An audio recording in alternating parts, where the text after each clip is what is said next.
Saving Bikini Bottom, the Sandy Cheeks movie, a spin off of the popular SpongeBob series. This movie follows Sandy Cheek as she goes on a journey to save Bikini Bottom. So that's a very simplified story. The story is, in fact, very simple.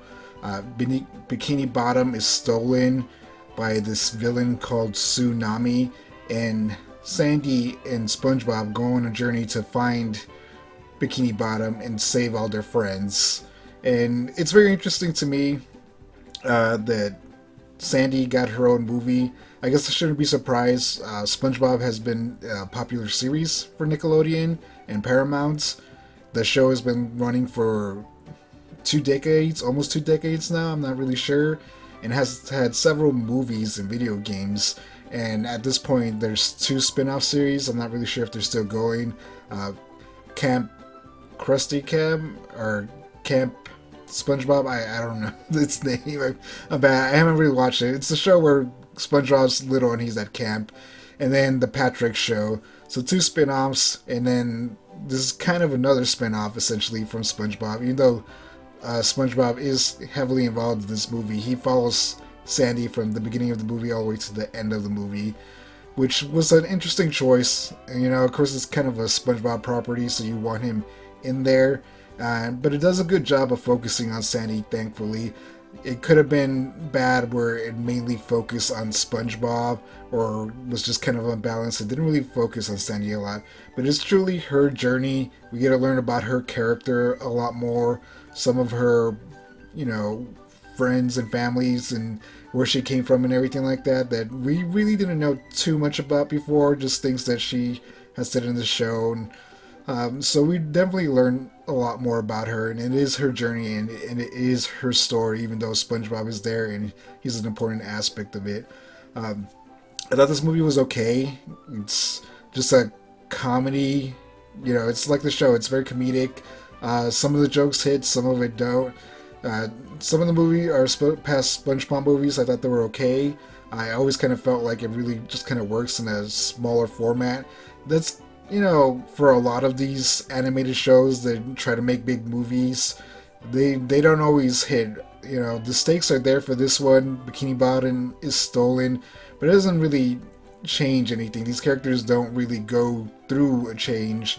There's no really interesting moments that where Sandy is forever changed, and it just kind of can't happen with a movie like this because you kind of got to go back to the status quo.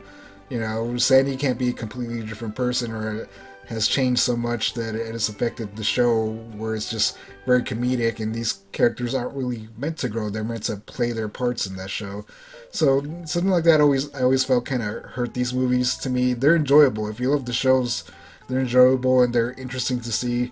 It's interesting to see, you know, what kind of story they want to tell with these characters in a bigger storyline versus, you know, short segments.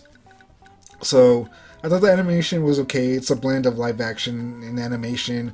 When it's done well, I think it's good. I think they just did it to save money in this project because it's not necessarily necessary. I mean, they do go on land, and it's been kind of established that, you know, on land is kind of normal, and under the ocean it's animated for whatever reason. So I guess that's what they were going for, but I would have preferred a purely animated movie. It doesn't really do anything to enhance a lot of these characters or moments or anything, but it's fine. It's serviceable and it does its job well. This movie really just feels like it would have been a direct-to-video DVD type Blu-ray movie back in the day, but of course it just kind of went straight to streaming, and it didn't even go on Paramount Plus on their streaming service. It went on Netflix, which I don't know if they just didn't believe it was going to do well, or they just would have made more money for Netflix picking up the rights for the movie. So, like I said, it's an average movie. To me, it's a 5 out of 10. The story is very simple. There's not a lot of character development. You know, the comedy is there, but, you know, depending if you like the show or not every joke's gonna hit, and a lot of times it kind of felt like it was dragging. Like I said, it's geared for a younger audience. Like, I like SpongeBob. I love a lot of the original episodes when it was first airing. I haven't really watched a lot of it now, a lot of the new stuff. But when a show goes on for a long time, it just kind of dilutes itself. But like I said, this is a fine, serviceable movie. If you like the show, go watch it. You'll probably enjoy it. If you have kids, put it on. They'll definitely enjoy it. But overall, it's just kind of an okay movie that I'm probably never gonna revisit unless I have a reason to. But it's cool and interesting to see these characters give the spotlight to Sandy Cheeks. So I'm gonna talk spoilers really quick. So if you haven't seen the movie, go check it out. It's on Netflix. So if you have Netflix, you can sit on your couch and watch it. So 5, 4, 3, 2, 1. Spoilers. Let's talk spoilers.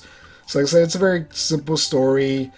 This villain named Tsunami, played by Wanda Sykes, a live-action person, kidnaps Bikini Bottom because she wants to essentially make everyone in Bikini Bottom or clone them and sell them off to people, because when she was a little kid, she loved fishes and sea life and everything like that, but she would always try to cuddle them, and it would never work out, and they would die. So she figured out a way to allow them to breathe on land and be more or less indestructible, and a way to clone them. So she's like, I'm going to do that for me, and then I'm going to give it out to all the other children so they'll be able to do that, which is definitely villainous. It's a horrible kind of thing to do, but it's kind of coming from a good place for her. She's like, I just want to be able to make these creatures pets so everyone can have, but just the way she's going about it is obviously evil. So SpongeBob and Sandy are able to escape before Bikini Bottom is stolen, and they go on a journey to save it, and they run into Sandy's family, which is kind of cool and interesting. They're not a huge part of the movie. They're there like in the midpoint and then at the end of the movie. I think they're very interesting, though the cynical person in me feels like this movie was just kind of setting up a lot of stuff for Sandy to have her own spin-off show. I'm probably wrong, but it just kind of felt like that, especially towards the end of the movie, where they sing a song. She's like, I can be land, I can be in sea, I can be wherever, and everything like that. And I'm just like, okay, we'll see. It's, again, it's just me being cynical. But they're able to stop Tsunami. She gets, it turns out that her body got eaten by piranhas, so she's like a robot or a cyborg, just with a human head, and they end up knocking off her head, and it gets eaten by this genetically altered fish, and she becomes I guess kind of like a fish person, and she's happy, and she leaves. And then Sandy and her family and SpongeBob and everyone get together, and they save Bikini Bottom and bring it back to the bottom of the sea. So simple story. Like I said, the enjoyments you'll probably get from the jokes and everything. It's very cool to see Sandy's family and stuff, and I wish it kind of had a little bit more emotional moments. They try to put one in where Tsunami discovered Bikini Bottom because of Sandy's research, and she feels really down and she kind of gives up. So they try to stick it there, but it doesn't really work, and I don't really think it works for Sandy's character to really just give up. And it's actually just really quick, in less than 5 minutes, she's just kind of over it after SpongeBob gives her a pep talk and she's back in action. But the emotional moment didn't really work. I get what they were doing. It makes the story a little bit more interesting and diverse, but it didn't work. So unfortunately, whatever. Like I said, it's an okay movie. It does really. My cynical self says they did this to kind of set up a spin-off for Sandy, but maybe either way, it's cynical. Obviously, SpongeBob is popular, so this was made to make money, but it's an okay movie. I kind of wish it was a little bit better, but it is what it is. It's enjoyable. It's not a bad movie. It's just average to me. So if you haven't seen it, go check it out. Go watch it. There's nothing completely wrong. And again, the cynical person in me just the story where they're cloning all these characters and diluting them. Is that is someone who works on SpongeBob, is that how they feel with all these spin-offs and other movies where characters kind of feel like they're chopping up SpongeBob and making a bunch of clone things and kind of diluting it for everyone? I don't know, I'm being cynical, but overall an okay movie. If you watched it, did you like it, did you hate it? Where is the stack in all the SpongeBob movies? Do you think it was unnecessary? Let me know in the comments below. As always, thank you for watching, like and subscribe, and I will catch you in the next one. Peace out.